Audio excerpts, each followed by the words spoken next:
think I know mine. I'm an itinerant gallant of the Order of the Goetica that dwells in darkness.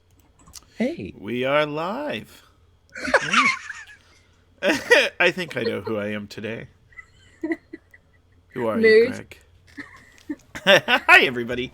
Welcome to Grammar of the Dark and in Visuals and Hero. I'm in rewind. Wait, this My name is Grant Ellis. Welcome to my guest.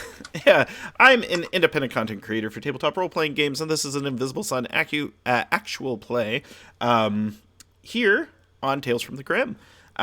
This is a surreal game of fantasy, secrets, and an exploration of what it means to be human. That's enough about me, though. Why don't we go around and, hey, thank you, Mel, for the subscription, and say who we are and who we'll be playing today, and we'll get into the game. Hi, Lindy. How are you? Well, I'm doing pretty all right. I am going to be playing Lubelia. She is an aromatic stoneheart maker who converses with everything. And returning, Charlie. Hi, Charlie. Hi, Grant. Oh, I just had an echo and realized that my stream kicked in. That was completely disorientating. Cool. I thought my Zoom was about to die on me again. Hi, I'm Charlie. I'm at Frost from Fire. Believe it or not, I do this most days of the week, and it goes just about as well.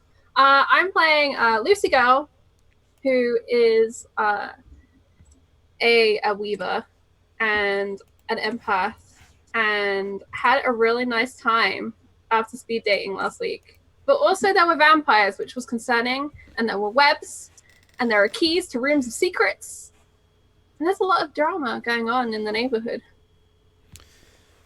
That is the moral of the story and the subject and themes of this group: drama in the neighborhood. A lot of fragile emotions, tense feelings, dancing. In the case of Reverend Neil. Speaking of Reverend Neil, hi Tommy. How's it going?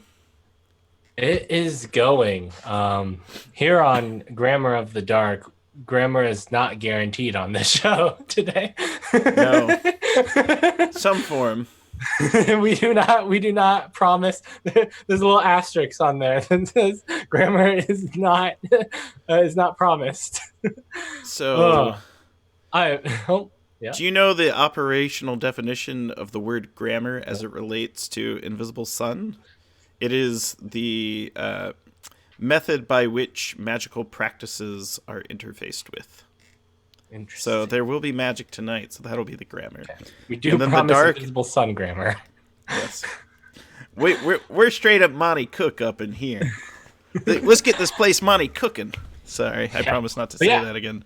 I'm Tommy. I play Reverend Ex Nihilo Nail Feet, also known as Reverend Neil.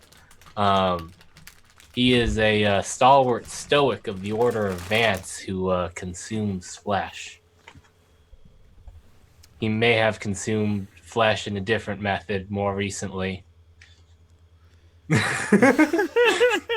And What a way to phrase it. Is that how he put it on the social media? Have consumed flesh tonight. that's his Tinder profile.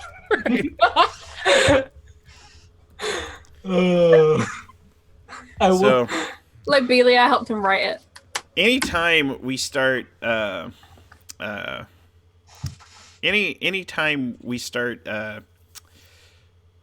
introducing Reverend Neil into the story, I start to think of that scene in the movie Wayne's World where they go into the diner and then Ed O'Neill plays the manager at Makita's, and just the camera like cuts from Greg and starts following Tom, and he like looks at the lens and goes, "I've never done a crazy thing in my life before that night. Why is it if a man kills another man in battle, it's called heroic, yet if he kills a man in the heat of passion, it's called murder?" And like they steal the camera back. Sorry, there's just something about Reverend Neil and Ed O'Neill.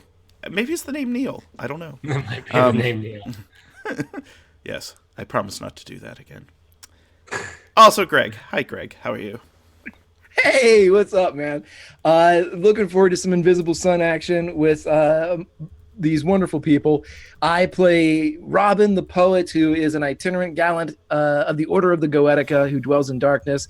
But more importantly than all of those things, he is a believer of Reverend Neil. He is afraid of Lobelia, and he's in love with Lucy Girl. Let's play. All right. As all games of Invisible Sun, I apologize. My head has like completely congested.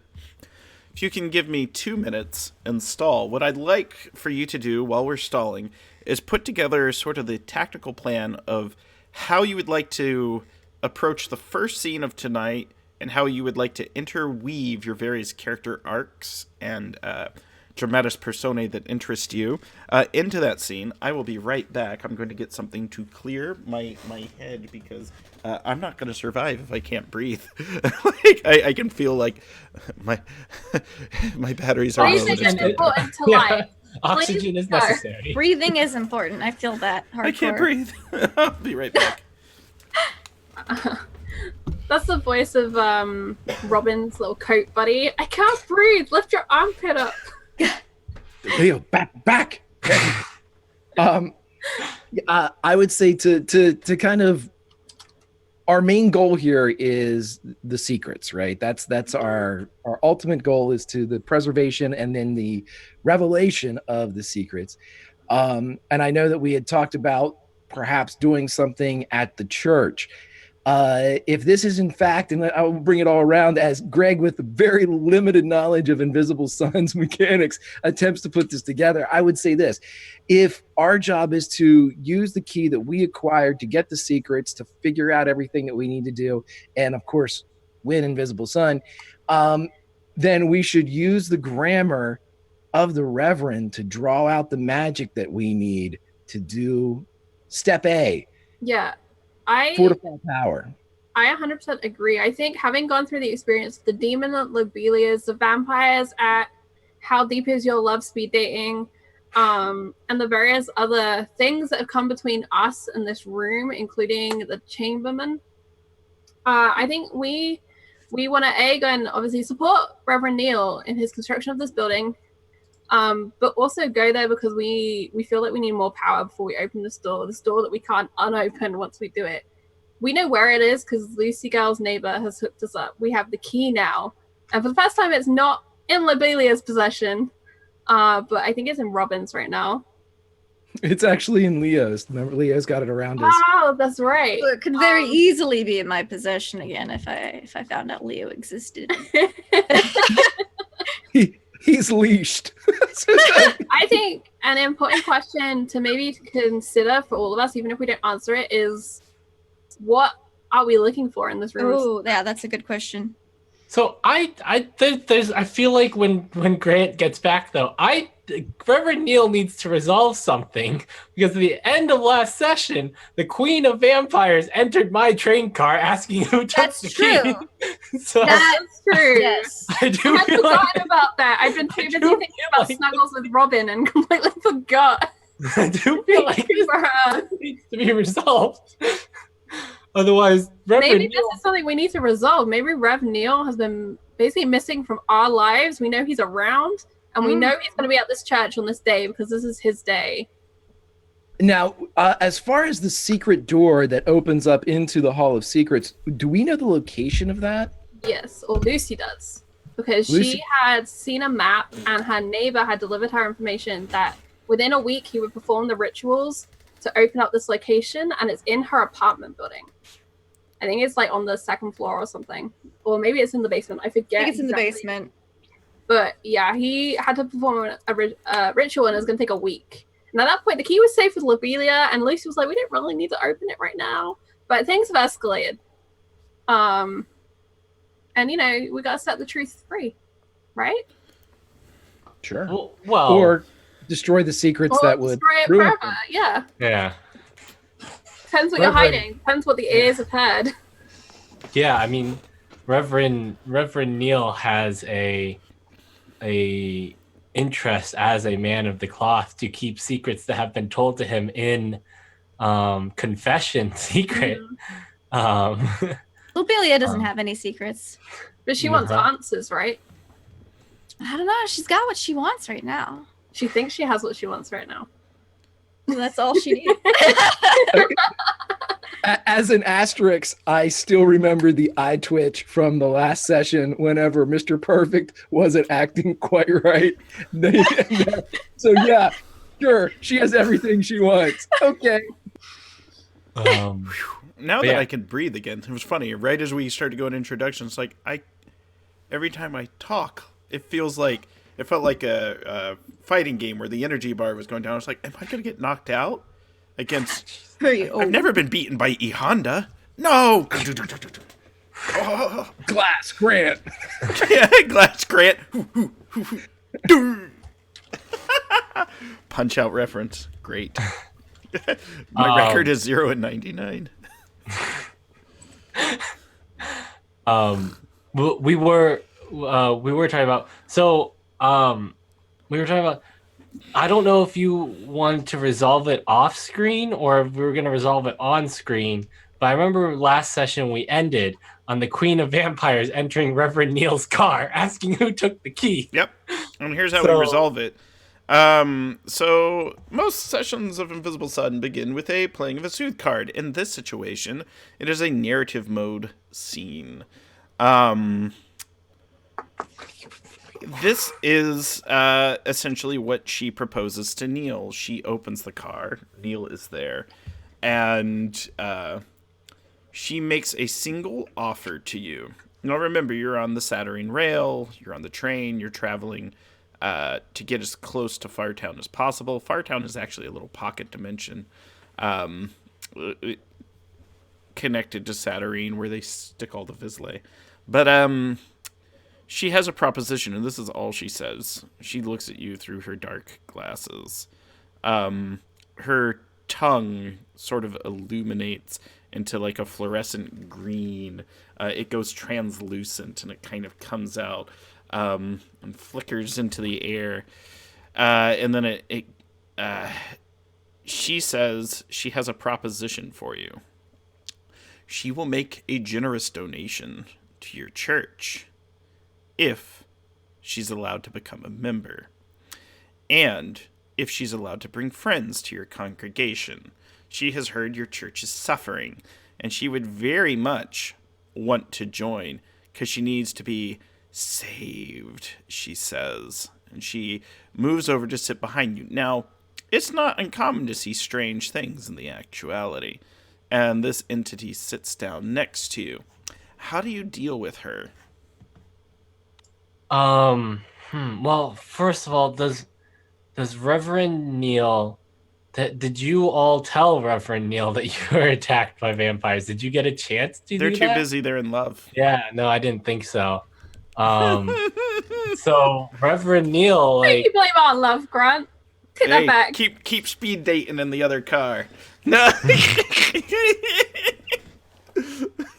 Reverend Neil would certainly be like, well, my all children are welcome at my church. I am there are many keys in the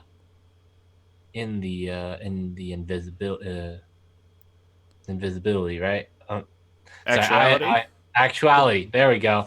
I'm also indivisible with liberty and justice for all.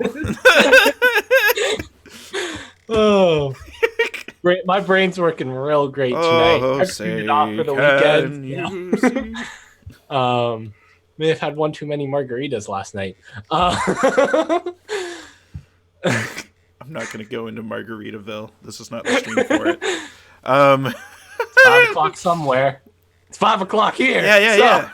So it is always now in the actuality. Reverend Neil would be like, all are welcome under the roof of my congregation. I would certainly welcome you and any help you could bring and any other lost souls you could bring with you. That is my role here. Oh, there are many lost that accompany me, and she seems very friendly, very inviting. there's something entrancing about her. Whether it's the fact, and she's as white as a house, right? She's built. The closest way I could describe her is to professional athlete Gabby Garcia from Brazil. I'll send you a picture.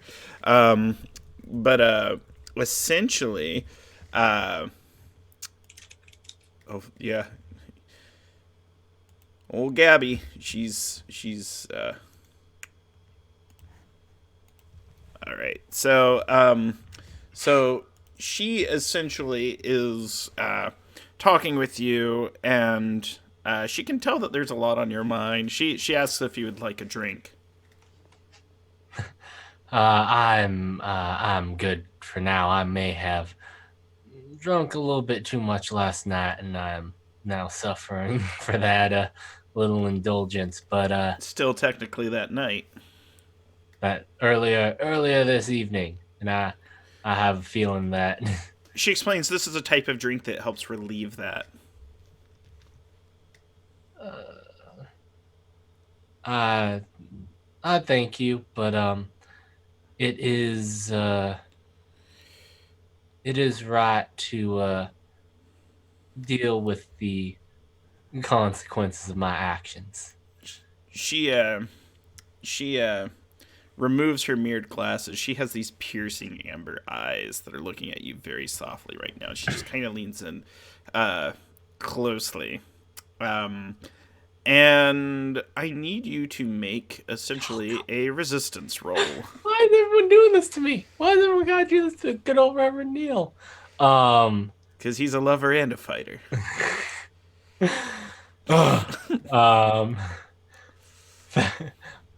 My Hell's Amber Eyes is my MSN handle. Oh, MSN. That's a long time ago. This MSN. I'm old, Tommy. I'm old. I mean, I remember MSN Messenger. I used it. Let's see. Does one of my Yep. We'll walk through how this works. So yeah. When you're a jet, you're a jet. Sorry, is where I was immediately going to start singing. So let's see if my journal note opens. The vampires start coming in. Thank you, Roll20, for being extremely slow. Sorry. I'm down for this West Side Story crossover saying right now. So there are special actions that you take, and one of the special actions is a defense action. So there's 3 different kinds: dodging, resisting, and withstanding. So you're going to have to make a resist action, and it's a magical effect, which means you need 2 successes. Mm-hmm. That means you're going to have to spend sortilege to even stand a chance, most likely. Mm-hmm. Okay, I've got 3 sortilege left. So you can spend up to 1 right now until you get the advanced sortilege secret. Or you cast a spell that gives you a bonus die. No. In this situation, she has acted first. Mm-hmm. Okay. So, I'll spend that. I've got to spend that 1 sortilege to even have a chance, right? Mm-hmm. Okay, so I'll spend the 1 sortilege. And then so I'm just rolling 2d10, right? Yep. And let me know what you get on both. 1 is a 9 and 1 is a 5. So time passes. The next thing you know, the train has stopped, and you're at the station. She's not there. It's morning. You're kind of sitting on the train bench in Fartown. So there's this station called 13th Station. No train actually connects there. They never finished it, but you're no longer on the train. You are good to go. And that is the last thing you remember. It's a good thing Reverend Neil doesn't actually know who most recently had the key. But yeah, I mean, I think Reverend Neil just sort of like, You Then feel what's excellent, though. And Yeah. this you do know. You didn't drink anything that she offered you. Mm-hmm. And she never touched you. Mm-hmm. So he's a bit of a player in this campaign. Apparently. Everyone dates Neil at least once. Uh, Chamberman's like, yeah, I used to date Reverend Neil. Didn't work out. So yeah, that ends there. So you did not succeed in the full check. However, you did have a partial success in a sense. She didn't touch you. You didn't drink anything that. Sorry, Greg. Yeah. So that essentially ends that. And I'm going to play a soothe card now. And let's put this up on screen, and this will be the first soothe card of the session. Hey, look at that. It is Eternal Sleep, I believe. So, elusive sleep. That's different than eternal. Futility, worry, stress, and awareness. Blue magic is a little more powerful. Red magic is slightly diminished, and it currently sits on the Silver Sun. So some of the meanings of this card are that one is racked with worry. And I'd like you as the players to decide which of you are racked with worry in this moment. It is the next day. Everyone is well rested at this point. All pools are refreshed. Why is Papa don't preach? How is Batali? Not well. Then I think Lobelia might be worried. He manages a lot of her household daily stuff. And so, he was up and working before you. He's going. He's half drained.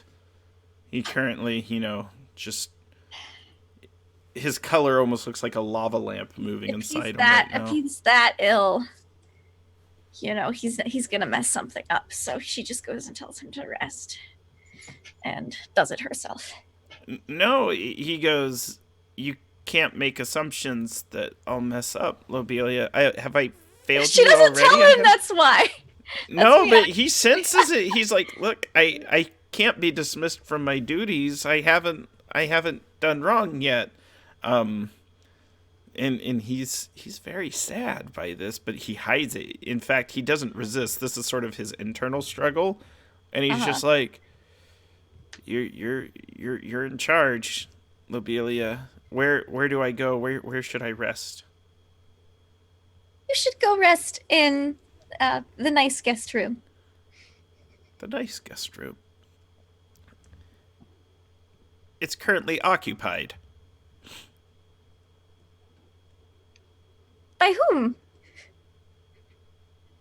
The door opens. Out walks this kind of like a heavyset Michael Caine, an older gentleman. He adjusts his jacket, and he's like, hello there. I'm Monday. I'm a day of the week. And he presents his business card. Monday, day of the week. He is, in fact. See. So today is Monday. It's only Monday when Monday is here, and Monday is here right now. Whenever Monday is not here, it is simply now, and it is not actually Monday. But today is Monday because Monday is here. Monday is an actual person that walks around Fartown. I see. And he is currently staying in the guest room. He's like, we had made arrangements for today to be Monday. Oh, well, I must have missed that somehow. Anyways, welcome. Could I get you some tea? He kept it a secret, and he points over at, like, your perfect lover. Percival's over there. Kind of waves. This is fine. She's going to. Well, can I get you a cup of tea? Yes, please. Black, no sugars. That's kind of a coffee. It's got to be. Monday starts thinking about it. He's like, it's funny. The very fact that Monday is here, there's no tea or coffee in the house anymore. Monday has arrived. Monday is dreadful sometimes.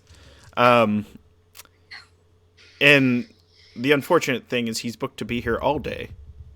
Oh, So it will be Monday all day. all day. This is Lobelia's worry. It's just the stress meter just right. Yeah, and Parzival's like, well, we could go out. Parzival cutting apples on his abs. Parzival's like, we could go out if he's here. I'm sure there's elsewhere, unless you prefer to be here, but he will be staying all day. This is true. But Tali, why don't you rest in my room for the time being? Monday we'll have the nice guest room, and we'll go out to get some tea and then visit the Reverend. He almost faints at the words being spoken. And he's like, He kind of looks at the closed door where your past failed projects are, and then he looks at the door to your room, and he's not sure which one to jump in. And then he knows your lack of trust in him. At the moment, he's like, he thinks of hanging out with Lucy Girl and the courage she gave him. He goes, I'm well enough to do my chores. How about we compromise? I do my chores, and if I fail, you determine whatever consequence is appropriate for failure. And if I succeed, you determine whatever consequence for success. But if he's going to be around here and he's going to ruin your whole day, you probably want to go out for a bit. But I promise to rest. She's just done for like right now. She's lost her position in her house. It's kind of like the phone rings, she picks it up, and you go, yeah, is Parzival there? Who's calling? I didn't want to talk to you. I want to talk to Parzival. Hand the phone over. Sorry, Lobelia's lost her station in her house. Oh my gosh. All right, as long as you rest, I'm going to leave. Picks up a parasol and walks out the door.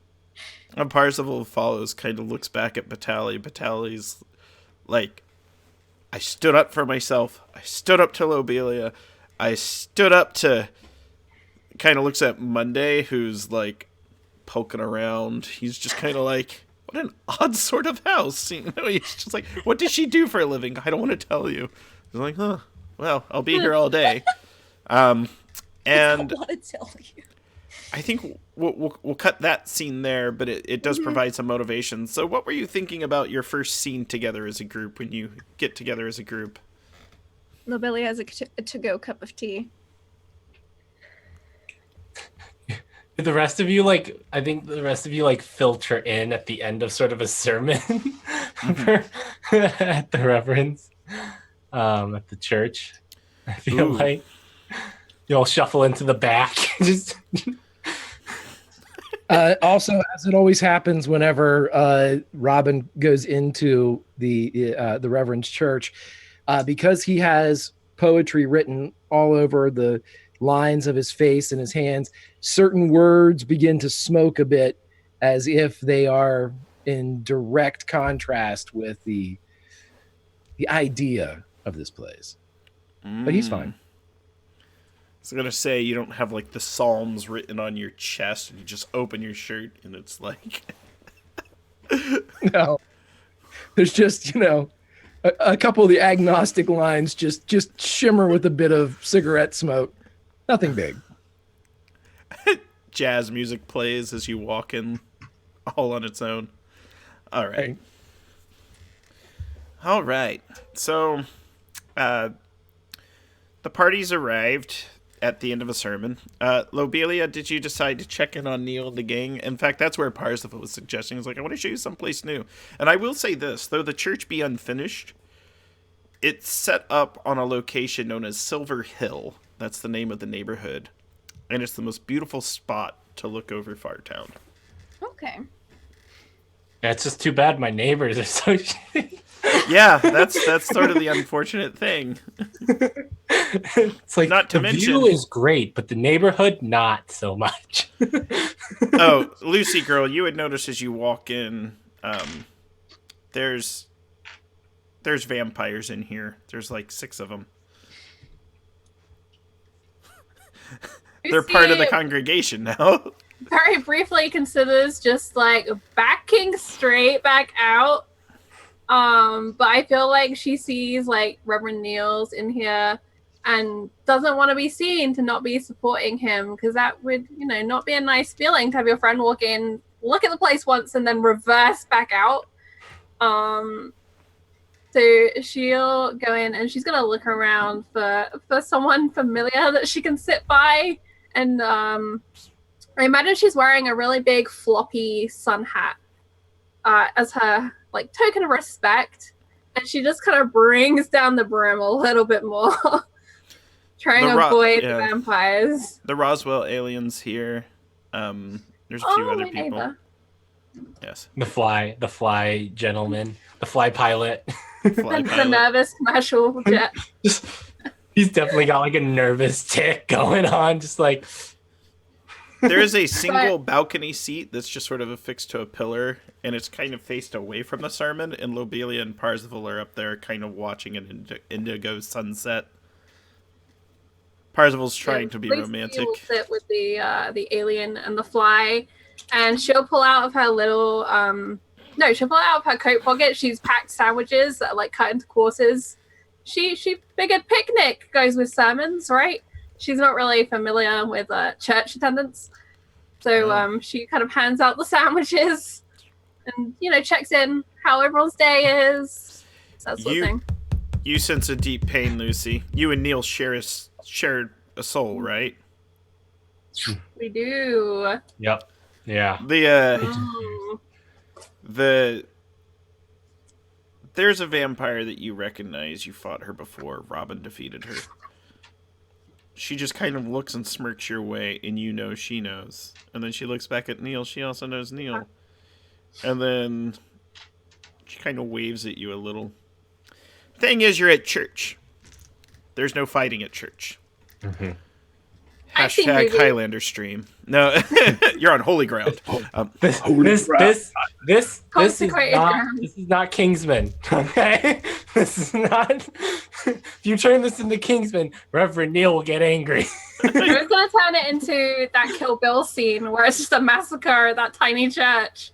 But no, Lucy kind of politely waves back, and then she's gonna turn her attention really on Neil, like feeling this pain, this pull, like a deep pull from like the backside of her stomach is like the closest way I can think to describe how I imagine the feeling, just that tug backwards. Yeah, but I think there's also the strangest thing though, because I think Neil himself feels very good, right? Like after the Neil feels great. Yeah, not Neil only feels that, great. Belladonna's here, and she's just like in the front row. And she is 100% in love with Neil. The spell's ended, but she is still in love with Neil. Like, and awkwardly sitting parallel pew, the Queen of the Vampires knows this. Loves to raise the stakes. Loves to spice this up. Loves to watch Lucy and Neil fall in love, get these relationships, get people important to them, and then snatch up as many souls as possible. When did Reverend Neil become the center of a love triangle? Like Cupid Gibb does not mess about when he sees someone in need. No. Not to mention, Lobelia's up there with her perfect man. Looks like this whole party has someone special to them. Yeah, I think Reverend Neil has just got like a, By the way, Lucy, are you talking during the service? Chastiser. She's handing out sandwiches and sandwiches. No, she's I mean, encouraging others to discuss as well. This is not that type of church. Like, I think Reverend Neil is very open to being like, this should be, casual. You should be comfortable. And if that's bringing sandwiches to church and passing them out, that's fine. She doesn't know you're not meant to do that. You're not. No, it's fine. It's fine. You do you. And I think actually in response to this, to support Reverend Neil and totally protect his ass, she's gonna reach into that moonlight and she was gonna make a spotlight on him. So to everyone else, it just looks like he's got this pretty moonbeam spotlight going on. To her, she's thinking, "This is sun. Do not go near my Reverend Neil." Belladonna visibly swoons at this. I like to think this is at the moment that Reverend Neil is like, and it is the light of the invisible sun which shines down upon all. The visible sun, it's the light of it. Ooh, something special happens as you say that. Okay, let me pull up my sun secrets. Ooh. Yes, Ooh. it's magic hour. It's magic hour. So That's magic hour. It's magic hour. Assuming that, yes. So here's the thing about like magic hour. Probably Magic hour is evangelism special. now. No. So hopefully I can find this. Real. So when the invisible sun cubes were shipped, and if you back the Kickstarter at the highest level, there were slips of paper randomly stuck into the cubes that were paid for at the highest level. And each sun of the 9 suns has a very, very, very special secret associated with it. And as Neil spoke the words, and the light of the invisible sun shines on all, that is when the invisible secret has been revealed. So magic hour as a term takes on many meanings to many different people. And what the phrase actually refers to doesn't really matter anymore. Magic hour used to be the hour after midnight, but that hour now no longer exists. It's been removed from the clock.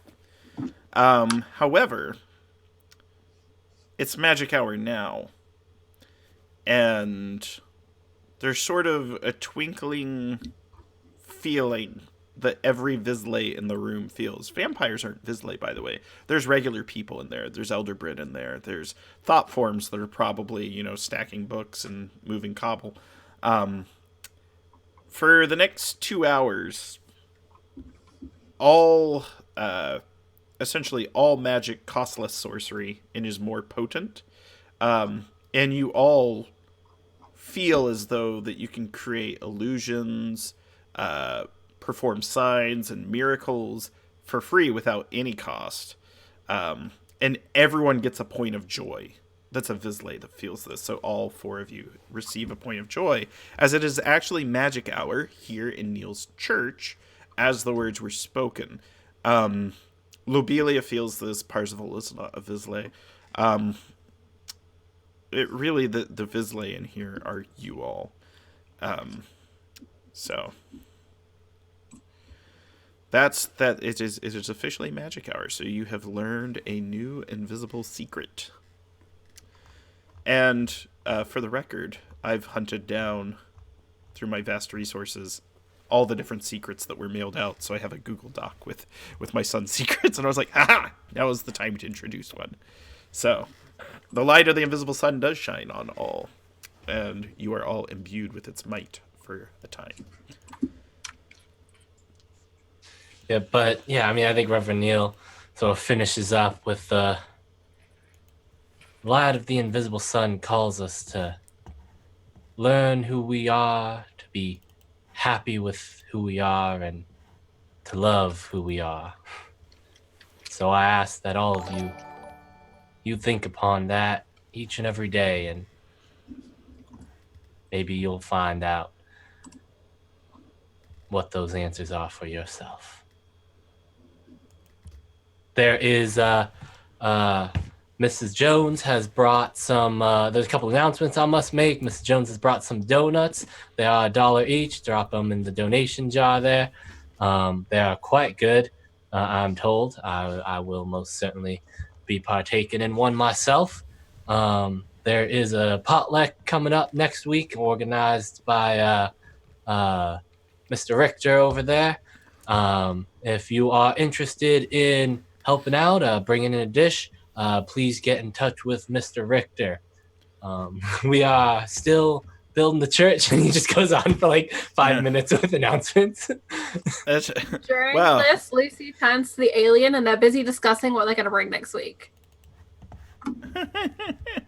I'm going to play a soothe card because we've had a donation. And thank you, Stephen, for that. Oh my gosh. It's the Whispered Lover card. Sorry. Ha.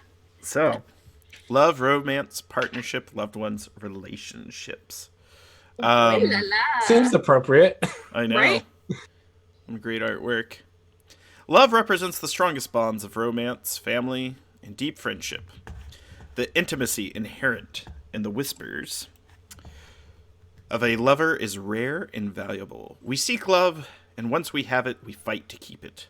The whispering lover represents those people in our lives that are most important to us. It doesn't have to suggest romance. There are many kinds of positive relationships one can have in their life.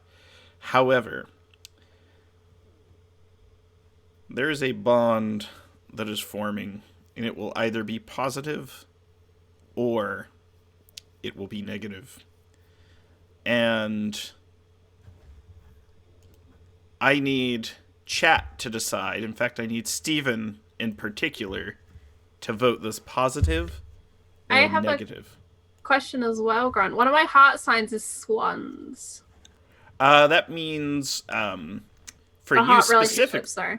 Yes, for you specifically, the mechanical impact of this card will be twice as strong. So it's specifically tied to you. So the other side of that is blue magic, you get +2 to its efficacy. So if it was like a level 4 spell, it'd be like a level 6 spell if you cast it. Blue being that of dream and illusions. So yeah, so Steven wants it to be positive. And Steven, which of our Vizsla do you want this to impact?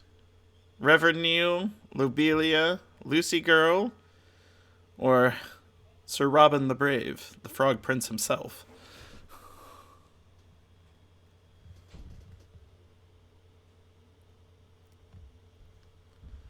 All right, Steven, you got us. Which of these players? Reverend Neil, Lucy Girl, Robin, or Lobelia? Cue the dramatic dating show music. Yeah. Ellis Whispers. Oh, it's going to be playing in the Robin. background. Robin's going to get a bond. Aw. And specifically, a positive bond with an NPC. As Magic Hour hits, Leo, his half puppet form friend's hand reaches up and touches his heart. No. Let us become one. No. So this will happen at a time of its choosing. No. Thank you for that donation, Stephen. There will be a bond, and it's not necessarily going to be a romantic one because there's already a romantic involvement, although we can do love quadrilaterals and parallelograms and Polyhedral Complex love, polyhedrals. complex what Charlie said. However, it is at this moment that we will figure out that bond. As an NPC, a positive relationship will form with Robin. In the meanwhile, the service is coming to an end. An individual comes in through the back, though, as Neil starts his speech, and they have a dramatic look about them. Their face is just solid steel chrome. The eyes are illuminated, flickering light bulbs. And on their backs are the 2 enormous wings of a monarch butterfly. Storm clouds gather. I have come to attend the service, a voice speaks from unmoving lips. Oh, well, you have just missed today's public service. We hold them, every morning, and on the weekends we hold them 3 times a day, once in morning, afternoon, and evening. If you would like a private confessional or I have nothing perhaps to confess. And he points at the clock, and the hours roll back. This is like every church-going person's worst fear, where the hours in church roll back. And it starts, and you notice people that were getting up to like leave and talk about the thing, they start to sort of rewind themselves and go back into place. The storm clouds depart. The beautiful sunset that was going down goes up. You're still affected by magic hour if you're a Vizsla. No one else remembers it. And Neil, you are now at the start of your sermon. Even Neil doesn't want to have to redo it. No. And it might go a bit differently now. I don't think you know who I am. I am the prophet of enlightenment. Well, I am pleased to make your acquaintance, prophet of enlightenment. I am Reverend X Nailo Nail Fit. You can just call me Reverend Neil. Was there anything in particular I could help you with as we are about to go into Mass once again for the day? We've met once before, and you feel like a sinking in your heart. You know that you had gone to Shadow. And you know that you came back from Shadow. And you know that you have bonds with people in this room. This is a bond that you had, and it may have been the most important bond of your life, and it's been severed, and you have no memory of it. You know that there must have been a bond there because it's the only explanation of a hole this deep. Reverend Neil, I apologize. Things have been a little bit hazy since I have returned from Shadow. As What does that mean, an apology, anyways? That you feel bad? not necessarily that I feel bad, but that I wish that I could remember more. It is As not do necessarily I. a bad feeling. But as I said, we can certainly talk in private or public once this mass is over, should you wish to enlighten me upon what our relationship was before I went to Shadow. That is a point of despair. Everyone takes a point of despair for the sermon restarting. Go through mass Oh man, again. my first point of despair. His Is there like a critical mass of despair points, by the way? yes, it's like in more despair. Somewhere Obi-Wan's like, it's as if I heard thousands of voices cry out at once in terror, then suddenly silence. As the sermon restarts. The that lambs, groan that Clarice, when the you- lambs. It's that groan that when you realize that the priest, lambs. the father, is going to go on for an hour and a half sermon. Yes. So he starts to heat up, and his metal starts to turn red hot, then white hot, and his eyes, their light bulbs, begin to illuminate brightly. His wings begin to flap. It's almost as if strong gale force winds are blowing through the church. And he looks around, turns his head, and looks at the congregation. His eyes stop on the Queen of Vampires, and he just shouts a single word at her. The only person in the room that understands the word is Robin. Robin is a goetic. And goetics know how to summon, dismiss, and perform these various magics. The word he shouts at the vampire causes her to disappear immediately along with all the other ones. When his head turns back to Neil, he says, keep the rotten fruit out of the basket. Don't tolerate a single rat in your bed. And with that, he shoots off like Merlin in The Sword in the Stone. Send me to Bermuda! And he just rockets out of there. And that is the prophet of the Enlightenment. He is gone. But he'll show up again. Well, this sermon has certainly gone differently than the one before. I do believe that there is a different message I must relay now, in that all are welcome under the light of the invisible sun, and that we must love our enemies as much as we love our neighbors and ourselves. As long as we do not do harm to each other. So now I have a question for you, Neil. Do you go through your entire sermon again, or do you end there? I think he does a very abbreviated, abridged version of the mass. Okay. And here's sort of the impact. All the members of the congregation feel shortchanged because they don't have any memory of your miraculous sermon. Oh. And their faith is a little questioned. However, it's very important that you go through the story moment. It's not like one of those games like, haha, you failed. No. You get to tell the story of how you actually did the really cool thing. You gave the best sermon of your life. That actually happened. And your Visley friends remember this. The congregation doesn't. And you still went through it again. And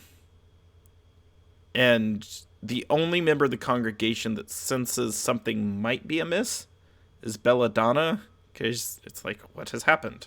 What has happened to my love? This is strange. And that is there anything else any of the players want to do in that scene? Because there hasn't been a whole lot of action, but church is clearing out now. And if you want to talk to Reverend Neil or look around his building, Some you can. popcorn. Yeah. Okay, let me ask a question. This is where I stretch even Invisible Sun with shenanigans. Could you say that with the second retelling, especially Robin having witnessed the grandeur of the first, with the second, did the Reverend, kind of almost like a stand-up comedian, did he die on stage up there? Was it that bad? Was it not booed off or anything? Well, let's say this. There are a few hecklers, but I imagine Neil kind of was like, hey, he like George Carlin'd him. He's like, hey, that's enough out of you. He like George Carlin'd the hecklers, and like the congregation was like, geez, we won't jab at him anymore. He didn't quite die on stage, but we may have to roll some dice to see how many people don't come back. Okay, I have a question then.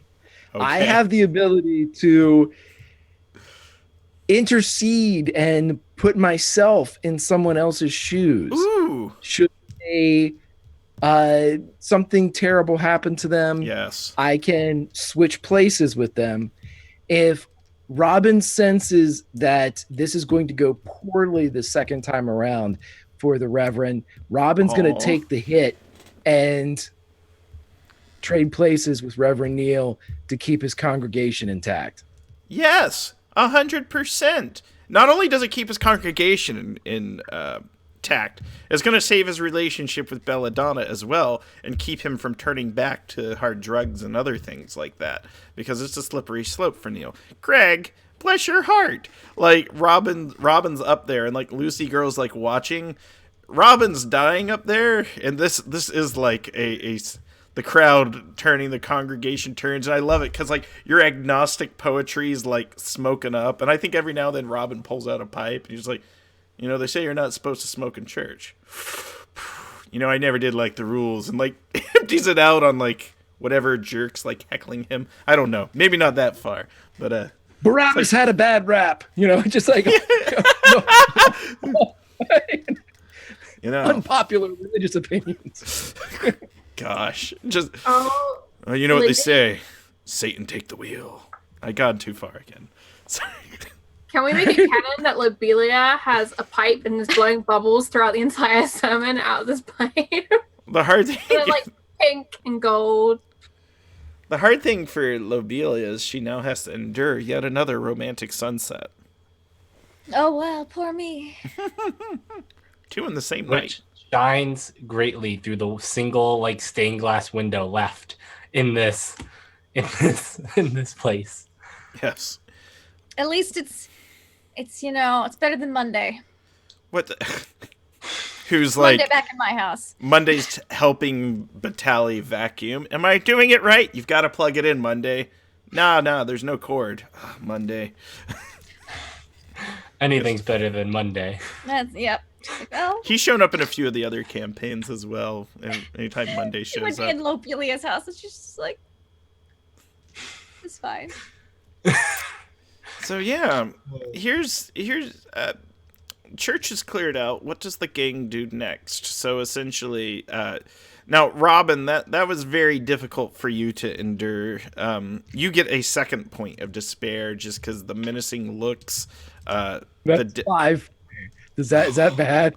No, those are experience points. You need more joy in your life though, so Yeah. you better start smooching with consent. Also, when it gets particularly bad, when the congregation's ready to rip him apart, all he does is, in his introverted way, he just pulls the umbrella out that was given to him by Lucy, and he just Aw. opens it up towards them as a shield to keep the congregation and the wolves from tearing him apart. I like to imagine they sick literal wolves on you, but they have no teeth, so it's just their jaws biting on you. These toothless wolves that are, And Snow they're made Dogs, thank out you of for like gummy bears, so it's like gummy wolves. No, what they are is, we're in church, but this is the crying of wolf. So they're lies that hit him. Yes.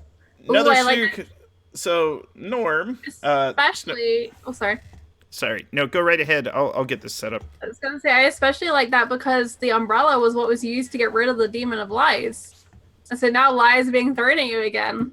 That's really cool. Oh, these aren't lies. These are actually truth. It is a bad sermon. No.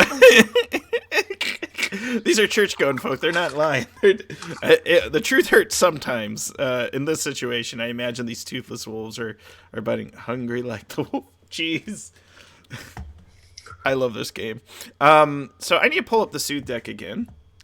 So my friend Snow Dogs in chat has donated 1,500 bits, which forces a Soothe card to be played. And we're going to use you. The Forbidden Game. Check it out. It's got some Testament of Suns, some cats, clocks, all sorts of things on that picture. However, this is what it means. So danger, intellect, strategy, and balance. The temptation to partake in the game is strong, but you know you shouldn't. It's dangerous. It's forbidden. It's far more than it seems. It may appear to be a simple diversion, a pastime, but it is so much deeper, so much more engrossing, and so much more addicting. Some have lost their very souls to its intricacies. So there is a threat here, and it can only be overcome by cleverness and strategy. So someone is using some elaborate plans to get what they want, and we will determine exactly what this is. So, the question for Snow Dogs in chat: do you want this to have a positive outcome or a negative outcome? And which of our Vizsla would you like this to impact? So it can impact Lucy Girl, Lobelia, or Neil. Cannot impact Robin, as he is already impacted by the lovers. So, if you're still around, Snow Dogs, let us know. And if you want it to be positive or negative, and then which of our Vizsla, outside of Robin, you'd like it to impact. Yes. I was going to say, I do think that Reverend Neil does go up to Robin at the end of the the end of the sermon, or at the end of mass, after everyone has left, and I must thank you for your help there, Robin. That was mighty kind of you. Well, I didn't want to. Well, it was really good, Reverend. The first one. Yeah, I wish they could remember that, though. I'll remember it. Belladonna's looking at Robin. She goes, I thought that was a really good sermon. It was original, and it was spoken from the heart.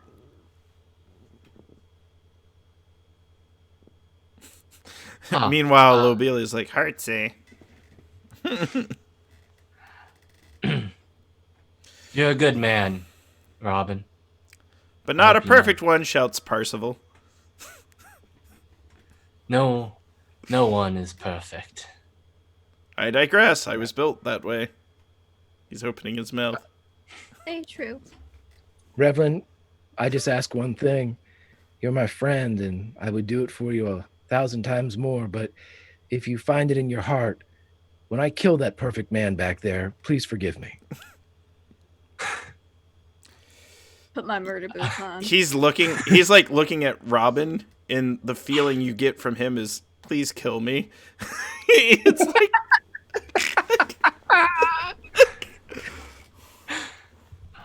I will most certainly try, my brother.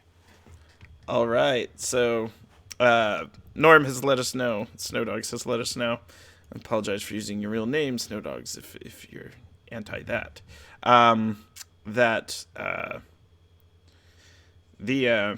This card is going to have a positive impact on Reverend Neil's life. However, it's going to take two of you to join forces to solve, so you get to choose which player character is going to help you solve this problem when it comes up. And it may not be today, may not be tomorrow. My God, it could be Monday. And with that, the sun sets on the scene unless there's anything else you want to... Yeah, Lucy has some questions for the Reverend. By all means. Yeah. I think we were also going to try to do some planning, right? Yeah. But yeah, So, I mean... Lucy kind of congratulates Robin on the way through, kind of pats him on the arm, but she's visibly distracted and her eyes very focused on Neil, and she says, yes, your sermon was very good, but where did you find some of your congregation? Well, many of them have come to me themselves. I've certainly done my fair share of socializing with our neighbors and with the others of this neighborhood. Certainly bringing more into the under the light of the invisible sun. I believe I may have picked up some from last night at the that dating disco, whatever that was last night. I met the lovely Ms. Belladonna there. Sort of. Oh yes, She waves. She's like plucky and happy. Hi. You look beautiful, by the way. You're amazing. She just kind of like shouts like at Lucy Girl, like a little too overexcited. Then she like realizes she's overspoken. She's like, Neil's told me so much about you. I don't remember telling her so much about it. Here's the thing. You share souls. Mm-hmm. And Belladonna has some abilities that Neil might not be aware of. Oh, son of... Oh, boy. It's okay, you consented.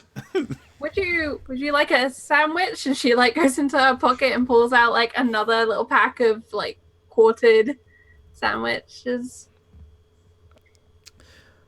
Pocket sandwiches? Oh, I love those. What flavor is it? Take a bite and find out. And these are the sandwiches where you bite into them, and it's whatever your favorite sandwich is. So if you really like the tuna, it's the tuna. If you like the egg and you're that person, it's the egg. If you like prawn mayo or, cucumber. All right. She bites But in. they're a tiny bit soggy. This is the downside. They're a tiny bit soggy. She bites in, and it's slightly she's- soggy, but it's a mozzarella grilled cheese with extra sharp cheddar, and as if it had been dipped in a rich tomato soup, just to get it just right. That way, she played into the sogginess and played it off as a positive. And she's like, "Oh my gosh, pardon." Yeah, just kind of I'd like to point out she is impractically perfect in every way. Okay, we're like thrift store Mary Poppins over here. Yeah. But I'd love to catch up with you later. Last night, is that where you found the vampires? She's trying to think of like a polite word, but vampire in her head is basically a slur at this point. Yeah.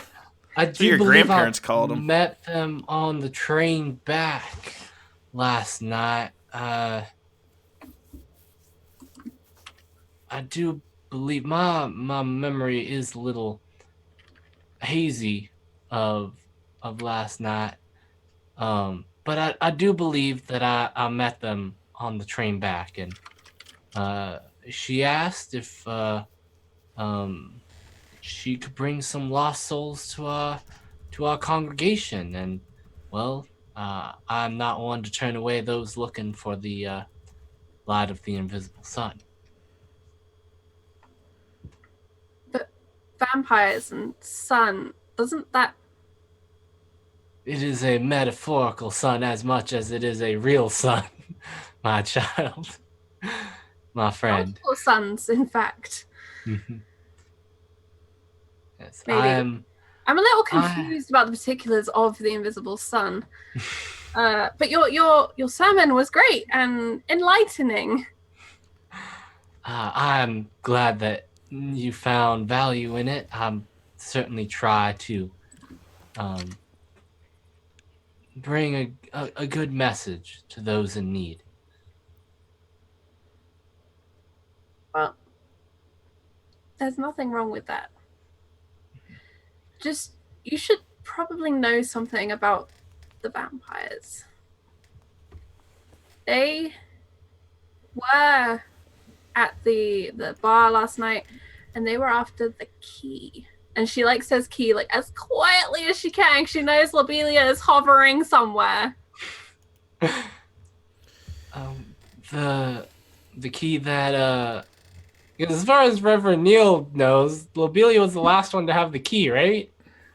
Mm-hmm. Uh-huh.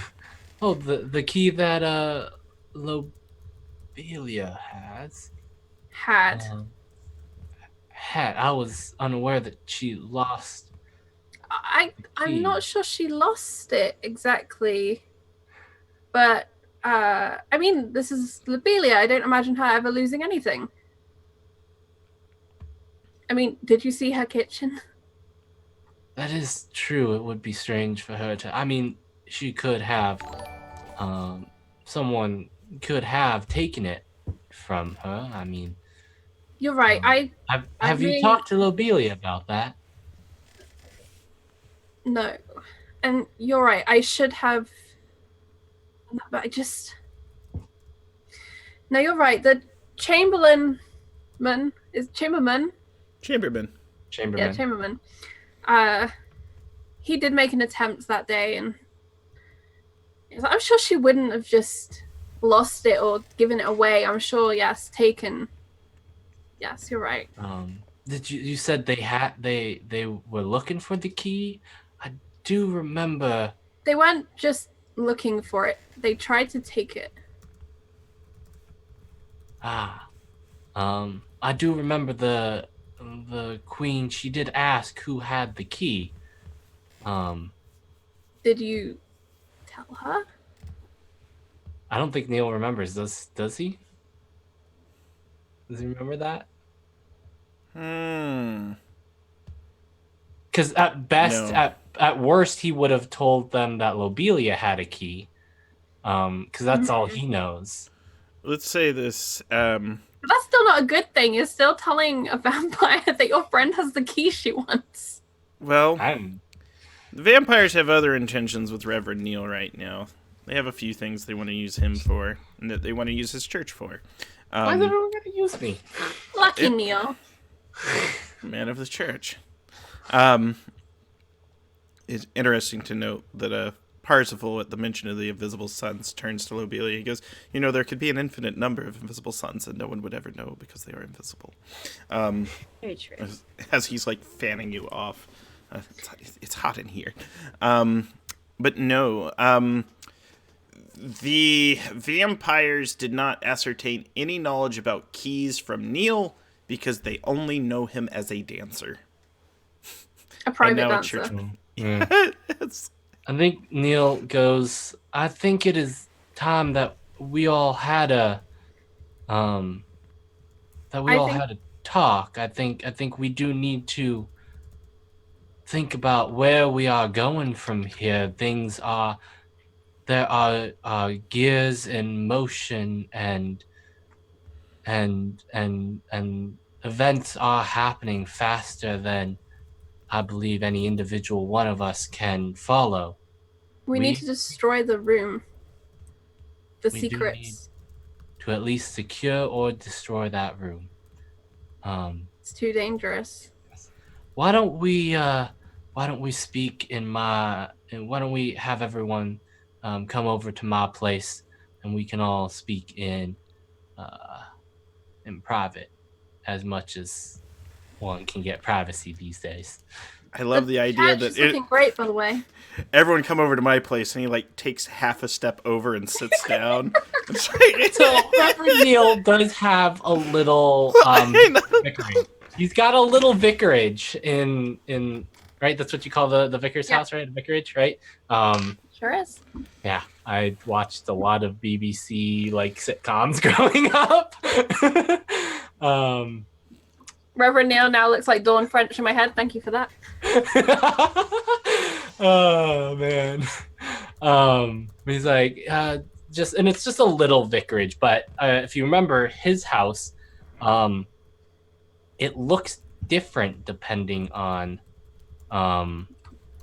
it looks different from person to person. So, and I think he will call up to Lobelia and Robin and be like, if you would all, I do believe we have, I would like to invite you all over for tea and biscuits over at my place.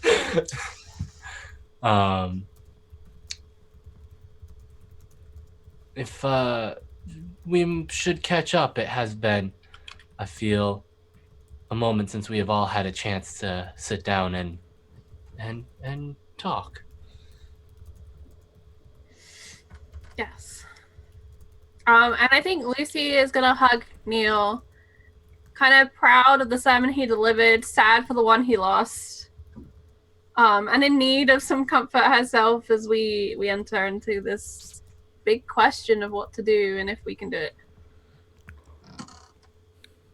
So there's a few threads that are going on. There's the Hall of Memories and Secrets that is in Lucy Girl's apartment that you have obtained a key to. There is what to do about the growing number of vampires. There is also still an ear infestation. And you notice that there are a few that have even grown in the church. Like and mushrooms. you might think about how you can leverage Lobelia's cunning, as well as her perfect lover has elements from different things from around Fartown that she used to create him. Mm-hmm. And within those components are the memories, clues, and secrets to solve puzzles. But they've got to be unlocked. And we all know he's kind of an ass to deal with. By the way, before they start talking, Robin would get one of the candles from the church, and he would go around to all of the ears, and he would pour wax into them. I love that. Fill them up. You see inside one of the flames, though, Robin? It looks like a little room. There's a little man inside the flame at a little desk, and he's been writing. Yeah, whoa, whoa, whoa, whoa! But the flame kind of steadies itself. It's like, oh, thanks. I did not put them there. No, you did not put them there. Tally ho, my good man. I'll be done in a second. As he finishes the Jolly rest. good. Yes. Lobelia, We'll get to would him you later. Would you like to join us? Oh yes, I can do that.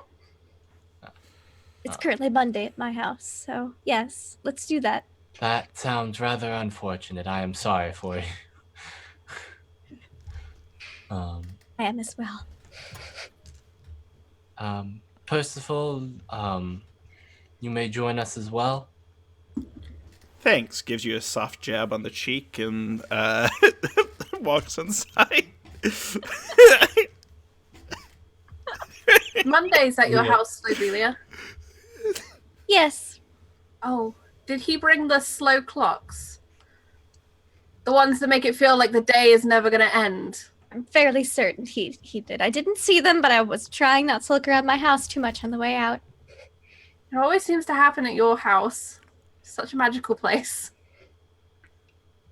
Very Vivid eventful. memories of stuffed toys talking to her. Leo holds up a pocket sandwich for Robin to take a bite out of as he's sealing the ears. Yeah. Prawn and mayo. Better than I thought. Excellently.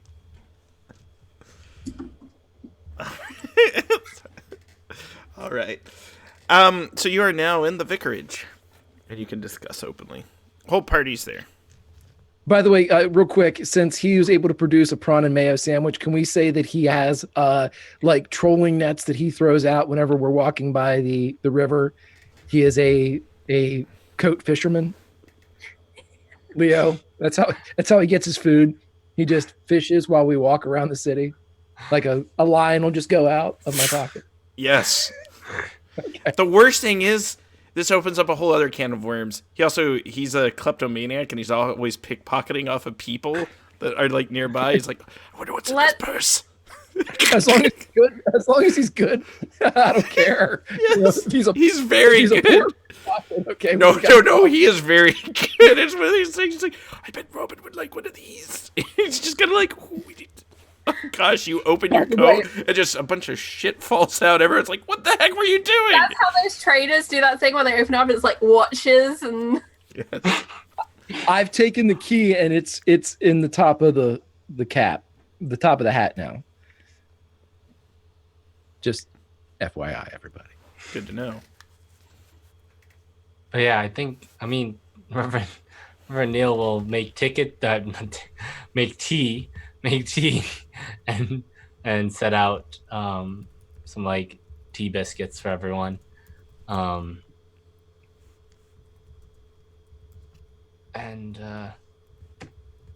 Yeah, he'd be like, so I do believe a lot has happened in the last couple days. Things are moving, and are we all okay? I would like to make sure that we are all doing all right. It has been a little crazy. Lobelia, have you been doing okay? I have been fantastic. Is your eye twitching? No, she just blinks a couple times.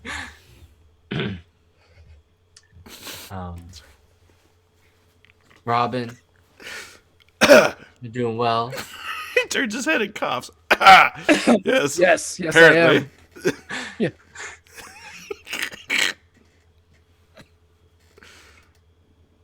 I do believe we need to talk about what our plans going forward are. Lobelia, do you still have the key? No, I do not. What? Parzival's like, Can't bring herself to join in. The lie is just like killing her. She can't do it. yeah, He's using a few of the cry wolves that are still stuck to his jacket. And what? Parzival's like, well, of course she doesn't have it, otherwise I wouldn't exist. And he kind of like, lightly touches the small of her back and kind of brings her in nice and close, and she is very warm and snuggly. He's like got that perfect feel to him. Got the perfect shoulder. It's the perfect height. Mm-hmm. Stand tall with my shoulders back. Serotonin's released. Always wears 1.5 inch heels, his Cuban heel. So, yeah. Gotta be the right height. If I may ask exactly how the key resulted in your being here, Percival. Oh, she obtained my heart from this square fellow. The one that was exiled recently. The one that got sent to Shadow by the, you might know her. She was a church girl. Rather a church person. Anyways, Are she... you talking about was that the chamberman? Yes, the chamberman was exiled, and the one that exiled him got buried in the sea. I do believe they are dead now. That was Katie Faye's character, who had a choice to forgive the chamberman or exile him to Shadow. Remember Neil's like, okay, that is a lot. Yeah, he was going to finance here. Unfortunately, he can't now. All of his assets have been liquidated.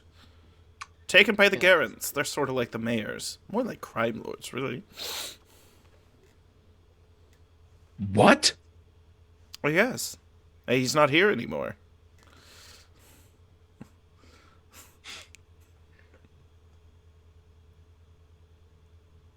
How terrible! Lucy accidentally catches one of the cry wolves and quickly throws it like a hot potato away.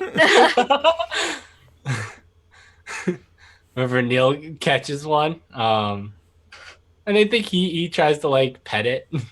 Oh, it's like putty in your hand. Like these wolves, these are congregational wolves. These are church going wolves. They love Neil. They're just like dropping their heads on you. Well then, I do believe that. I mean, I believe that the vampires were looking for the key.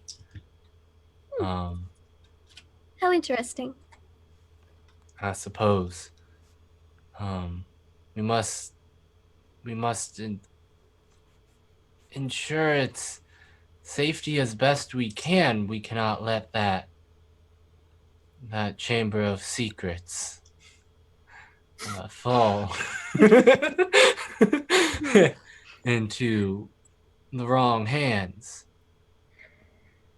Have you thought about going there? It might explain your gap in your knowledge with the prophet of the Enlightened who adventured here earlier. And in fact, I have a great number of memories there. The chamberman tucked them away there years and years and years ago, long before the war. Parzival, I have a quick question. We were talking about the chamber. Oh, I excuse me. And he like goes back to Neil for a second. Then yeah, it's one of the. Don't you hate that? You may go now. That's when you can talk. Yeah. We're going to kill him, Leo. Don't worry. Leo's like got a knife, and you can see it is like a hunting knife. Not He's yet. like, I will cut his spleen out. Not yet. Damn it. Back. Robin, are you all right? Yes. Is your coat causing you problems? I could make you a new one. Oh no, Lobelia coat. No, thank you. It's a magical coat. It malfunctions occasionally, but it has a charm. That does sound dreadful. She called You me a should charm. keep things that malfunction. I'm charming. It's just It's just a turncoat. Occasionally it acts up. Yes. Okay.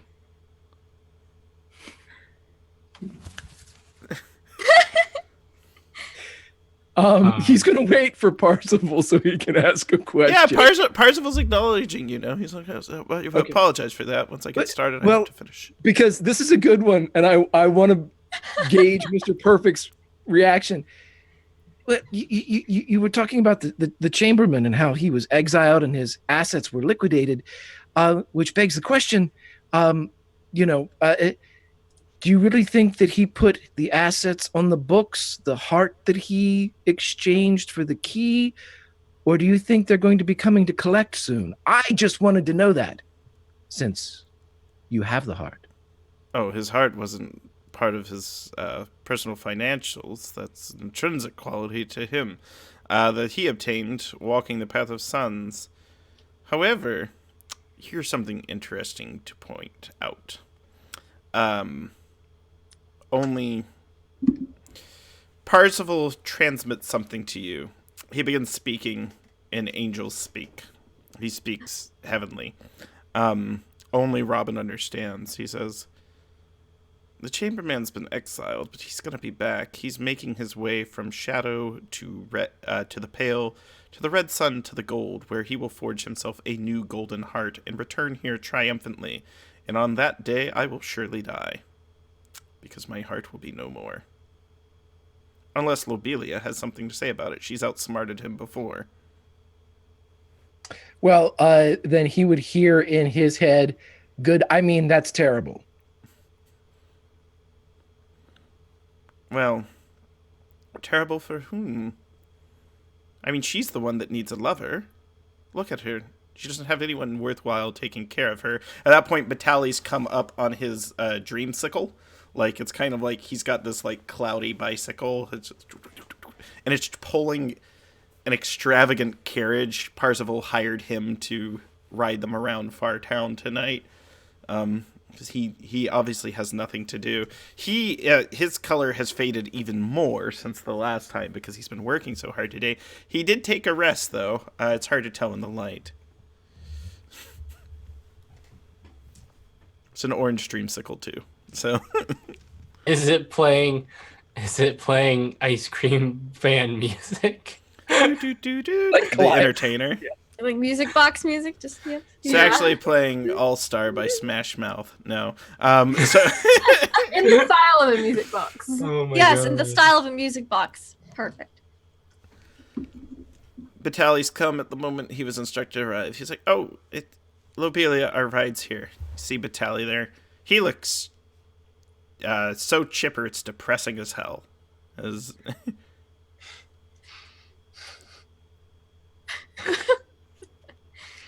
Oh. Well, is our business concluded here? Were we planning on... Did we want to open... How this can chamber? we open it without the key? That is certainly a good question.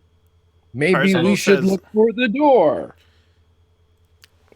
Parzival explains that there's 4 doors to get in. Possible, Okay. you know so much, and it's so terribly helpful. Lucy Girl, for the first time in her life, really wants to strangle someone.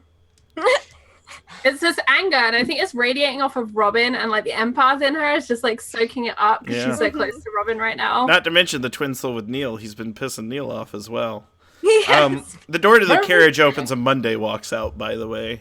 He walks up and like he has like a bag of orbs. This is the currency in Fartown that he has for Lucy Girl. He's like, splendid staying at your home for so long, and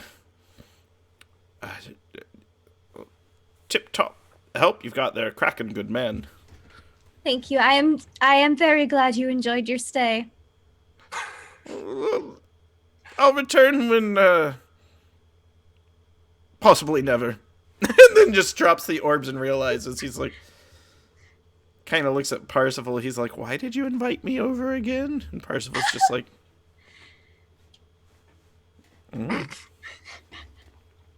Then Monday departs.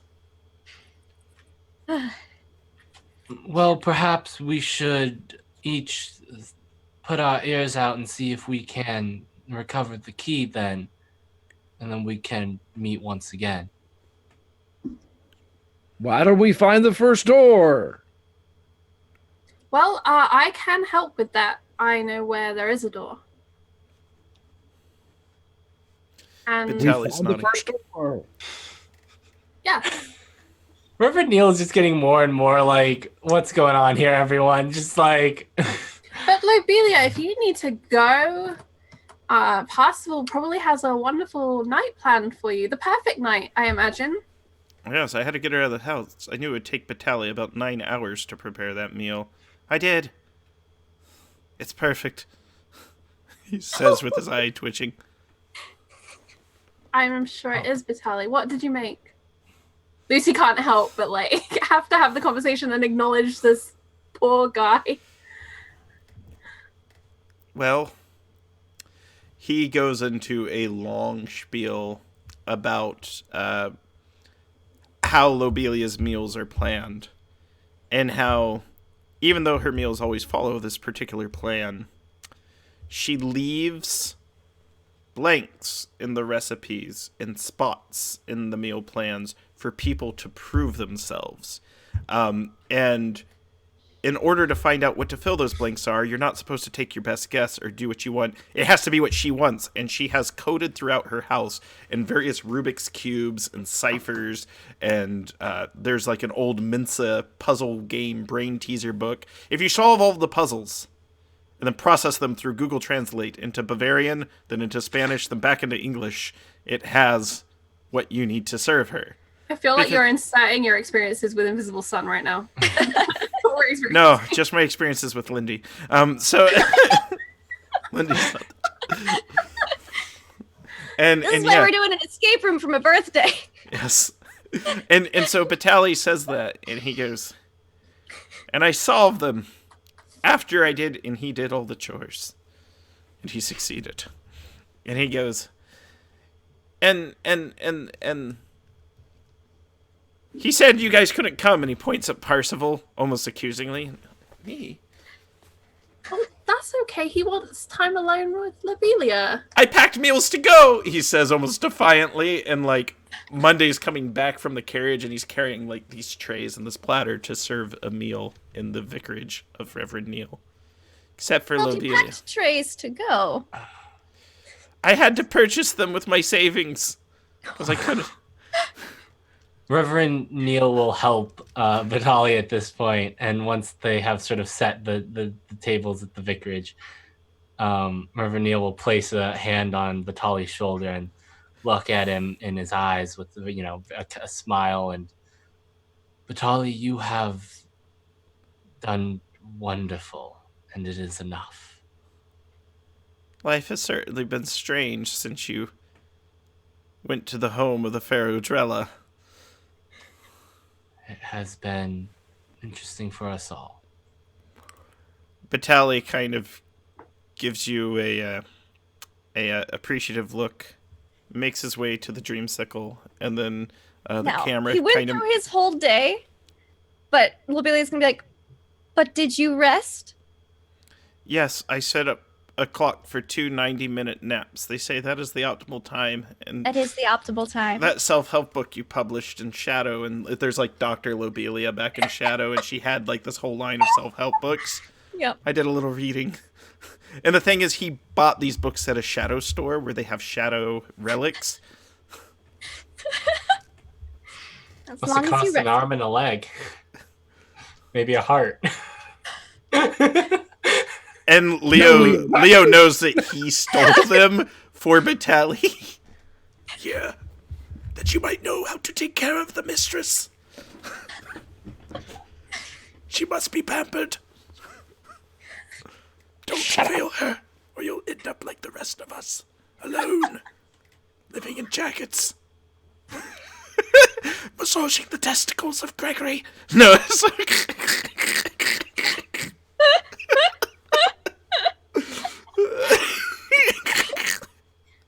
Well, this is perfect. We shall all have dinner and then go to the door. Parsifal's like, oh, we're supposed to serve you at your home. There's more to the evening. However, this is a camera pans over to Lucy Girl. I believe she has a question. Yeah, I think if Lucy can angle it so that Parzival is pushed into a room ahead of her or kind of slightly away from Lobelia, Lucy would like to ask Lobelia something. So I don't know. It's very difficult to get Parzival away. However, I'll let you make an interaction check, and you might be able. Go powder our noses. Possible. I'm going to insist on that if I can. I don't know if I can, but because I have something after Lucy. So if we're going to go at this as partners, he will literally push Parzival out and close the door of the church, even though there's holes everywhere. This is a physicality check, and it's very difficult. So you're going to need 2 successes, so you'll have to spend a sortilege. You might want to use some Benny, because Parzival is the perfect lover, and Lobelia built him for very specific reasons. Very okay. strong. What I want to do then is, can I cast Born to Trouble? I want to be able to. That adds 3 Benny to my accuracy pool. Does that help me here in this situation? No, it's going to have to be physical. Can you temporarily banish him? I not now. I can. Is it gold? It's gold, babe. It's not gold. However, without pushing him, there might be a way you can distract him for a second. So think of a non-physical way, because obviously he likes to Parzival splain and wax eloquently on all sorts of things. Why didn't you explain to Reverend Neil how we should lay out the table? Absolutely. In fact, as I was made by the perfect woman, she designed me to know how to lay this out perfectly. Come, Neil. Lucy gives Neil, and he puts his arm around your shoulder and escorts you to help rearrange the table. Neil looks back at Lucy, just betrayal. It's like, you owe me several drinks for this, Lucy. We're going to the slide later. Don't worry. All right, so you've got him away. All right, and Lucy just kind of turns slowly to Lobelia, her face full of kind of thought, and she says, "Lobelia, Lucy girl, are you happy?" Why would I not be? I don't know. It's all right to not be happy. Well, I would say happy is not the only emotion that is contained within me today. But yes, I am happy. With Parzival? He is quite perfect. And that He's makes got you like happy? he's got a level, and he's like making sure the plates are perfect. Bubble balanced. Yeah, Robin's gonna start making his way over. Just kind of looking at Neil like, sorry, man. Rest in peace. Well, perfection is something we should all strive for. Maybe. As long as you're happy, that's the main thing. Yeah, that is the main thing.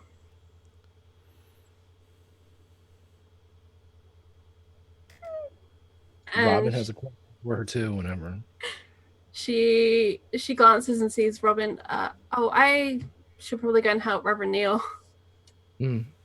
Stay right here for a sec. Okay. He reaches behind and pulls out the key and shows Lobelia the key that she traded for the heart of Mr. Perfect. And he says only one thing. This opens the room of secrets. Maybe it'll tell you who your real perfect lover is.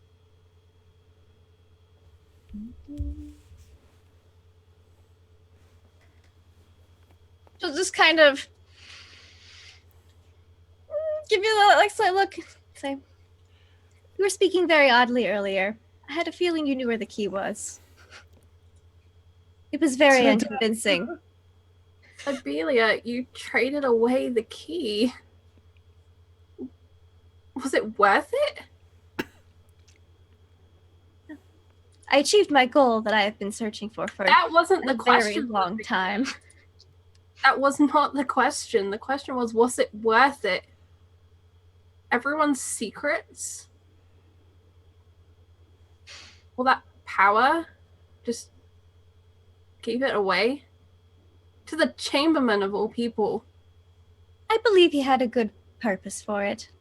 You believed he had a good heart Oh, I know he did. before The he chamberlain had the key.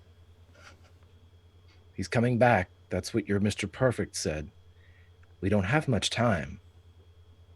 We need to learn the secrets that need learning and destroy those that should never be told. Perhaps this will solve the ear problem as well. And she'll look at like the wax kind of just dripping out of some of the ears. Perhaps it'll solve your asshole problem. And he looks back at Parsival. He smiles and waves. His asshole is perfect. I measured it within 1 degree of A millimeter. To the half millimeter. And I think Lucy cannot hide her disappointment and her concern and frustration and just walks back into the room, her shoulders kind of slouched, knowing that nothing that was just said meant anything to Lobelia. Robin will stay for a moment. Do you want to see if that secret's in the room? Maybe it'll say Parsival. Perhaps.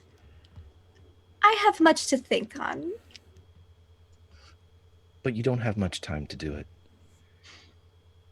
Monday's still here, but we'll be gone soon. Thank The goodness. chamberlain will be back.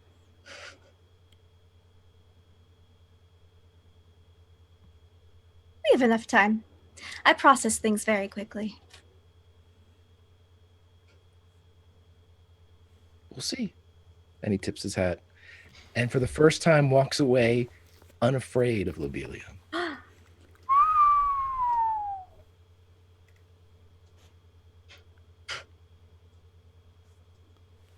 Leo rubs your tummy, like triumphantly.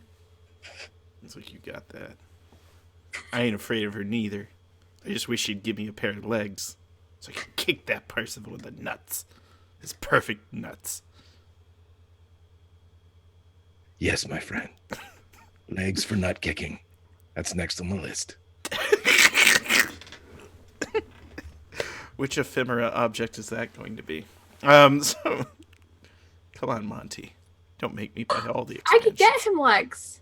I have something that could get him legs, but I don't know that because I'm not there. Anyway, please carry on. Okay. Got a whole spare room full of legs. They're just not perfect. What was going on here? Sasquatch. Well, Robin has departed. Parsival returns from setting the table for the friends so they could dine, and he goes, "Come, Lobelia, let's get you home." Yes, and then we shall investigate the door. Which door? The one everyone else is investigating. He leans up to your ear and he tells you a secret that only you can hear.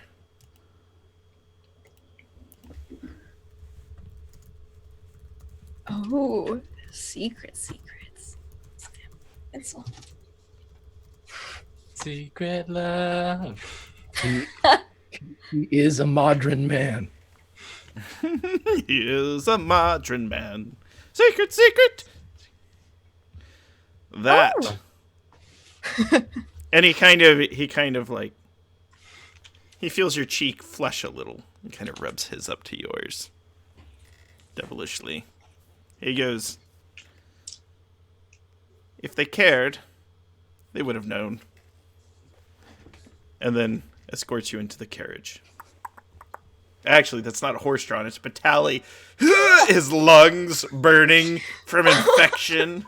It's the eye of the tiger. It's the will of the fight. Yeah, he just starts playing Survivor on his headphones to give him the strength to drag your asses back to your house. Make him rest when we get back. He did her rest. And Lobelia departs. And what of the rest of you? I don't care how perfect it looks. I'm not eating that shit. I will take another pocket sandwich from. Batali made it. It was made by Batali Batali. made it. I don't trust anything that came from that house. No thanks. Got my can of beans. He just cracks it Definitely open. making you a coat still. Reverend Neil will tuck in, but he will first bring out, and it's just the three of us at this point, right? He will bring out a deck of cards and a large bottle of whiskey.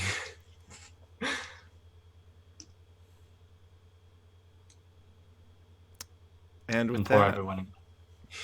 and that will end the session for the night. Let's do a little bit of character summaries. Talked about how we've all grown and changed. Everyone gets a point of acumen. Acumen can be used to acquire new spells, learn new secrets, add bonds with non-player characters, members of your magical orders. Something I'd like to do before the next session is I'd like each of us to define and build out our own homes a little more. I think we learned a little bit more about Reverend Neil's. I think it'd be great to see Robin's part of the neighborhood next time. There's going to be an opportunity for some side scenes. They don't have to be that elaborate. They might be a couple short messages because Lobelia knows a few things now that the rest of you don't, as well as you know a few things now that she does not know. And so, PvP and the Invisible Sun, our surreal dating simulator. But let's go around and talk about how our characters felt during the various scenes and where we can find each other online. So let's start. We'll go Lucy, Neil, Robin, Lobelia. Wait, what was that order? It'll go Lucy, Neil, Robin, Oh, Lobelia. okay. So clockwise. So I had a lot of fun as Charlie. Lucy, for her part, I don't believe has yet progressed on her arc, but she's getting closer to progressing on her arc. Her arc, of course, to cleanse, and her target being the ears. So we're getting closer to that. I think she had a tough day, feeling at a loss and feeling a lot of emotions from different directions, a lot of pushing and pulling. Yeah, I'm thinking she's probably despairing right now, but in good news, she has a special skill called searching, so she will find an answer eventually. Yeah, there's gonna need to be some tag teaming coordination to leverage Lucy Girl to obtain access to the Hall of Memories and Secrets. And a homework assignment for Lucy Girl. I'd like you to write down a question about the campaign that you think you might be able to answer in that Hall of Secrets. Okay. I also really need to pick her second weaving component because I'm just using Moonlight all the time because I can't settle on a second one. So I will do that. Yeah, for I next know. session. And the interesting thing is you're supposed to use both to weave all of your I know. spells, but She right keeps now you going, just have that "That's the single Moonlight. thread. Here's something else in my environment. That'll do." I think maybe the second aggregate is like ambiguity. It might not be official, but it's just kind of Moonlight and Yeah. something else. And Reverend Neil. Reverend Neil is, I mean, he started off in a very good mood, but he didn't really know why. I think he probably just thinks it's like after effects of the night before with Belladonna. But I think he's a little bit I mean, it's, nothing specific from his path to despair, but I think he is a little bit, because it's more like there's sort of discord in him right now. Like, he has this feeling of memories that have been lost, and he's seeing people that he would like to get along not really getting along. And just like, he's not sure what's going on, what's going on with his congregation right now. There's vampires, and he doesn't know whether he's going to get money from the vampires, and the chamberman's money isn't there anymore. So I think his character art is stalling a little bit right now, Well, because things are up in the air. Belladonna can help you fundraise. She's willing to. I'll do it for the church. We'll hold a car wash, Visley car wash. Let's go. Well, Reverend Neil and Belladonna will talk about that later. She loves you. She does. I don't know why she does, but she does. Reverend Neil is fond of her. He doesn't know if he's ready to say the L word yet. She's waiting. She's waiting. And Robin. I had a great time. I always have a fun time playing with these fantastic people and just coming up with our own mixture of Neverland, Wonderland, and Willy Wonka's Chocolate Factory, whatever. This is just the best. I really, really enjoy just, spitballing and doing stuff. As far as Robin's concerned, he had a lot of moments in this one that I really liked. I was able to, I've always wanted to have more interaction with Reverend Neil, and we've always been drug away from each other in parties, or, he hits the dance floor and I'm fighting vampire. It just, we just seem to move in different circles. And so I was able to have a moment that I really, really liked with Tommy, with Reverend Neil. And I like that quite a bit. Leo's a constant gag that I get a kick out of. One of my favorite things in all of role playing is playing with Grant as Leo. But this is a great game. I love this game. I have got a ton of stuff I have to put into play here because I think we're getting into the point now where Robin's going to have to stop bullshitting and actually do stuff. And I better have stuff to do. But that's what we'll do. Grimjack21502 on the Twitter. You're at Tales from the Grim on the Twitch. We'll see you next time. And Lobelia. Yeah, that was fun. Lobelia is like slowly just cracking, I think, and I can't wait for it all to go down. She's currently on the romance arc. She's in the courtship phase. We're gonna get to the climax soon, and then the resolution, and they're gonna go joy or despair. And I don't know how it's gonna go yet, so we'll find out probably pretty soon here. So, yes. Sorry. I see that. Oh, Batali. By the way, when you do get back, the house is perfectly taken care of. He succeeded. I did some checks with some sooth cards behind the scenes to see if he could pull it off. Fate was uncertain, but he pulled it off. And he had penalties because of the rest he took throughout the day, but he was obedient to the last. He's got to rest. He couldn't kill over. And I doctored him. He can't kill over. And you know that he did decide to rest in your room on your bed. You can tell because the bed was unmade when you and Parsifal left this morning, but Batali made the bed. Gotcha. Okie dokie. Only Batali can get the pillows just right. It's true. Those are French corners tucking those sheets in. He was a nurse in his shadow life. So, was yeah. Batali a nurse at the hospital you worked at? My goodness. Oh my gosh. Or like a porter. Maybe. Yeah. Ooh, spicy. Dun, Yeah. dun, dun. That romance arc, though. Finally finished my great work doing the romance, and then who knows what the next one's gonna be. I don't. Slowly cracking. So Fall it's from very grace. Eva Fall from Lindy. grace. Hey, she's a very driven character compared to some other characters I have, so I'll take it. It's like one driven character in a campaign I'm playing right now. But yeah, you can find me online at Laugh Love Lindy on Twitch, Twitter, and YouTube, where I play in/DM about a dozen or so tabletop RPGs a week. Lots of fun, lots of spooky stuff, lots of just goofy stuff. Yeah, this is awesome. Can't wait to find out what happens. Can't wait. Maybe we can work in a little side scene with somebody here. Be fun. I think you're gonna I know need so to. much now. No, Lobelia is an island.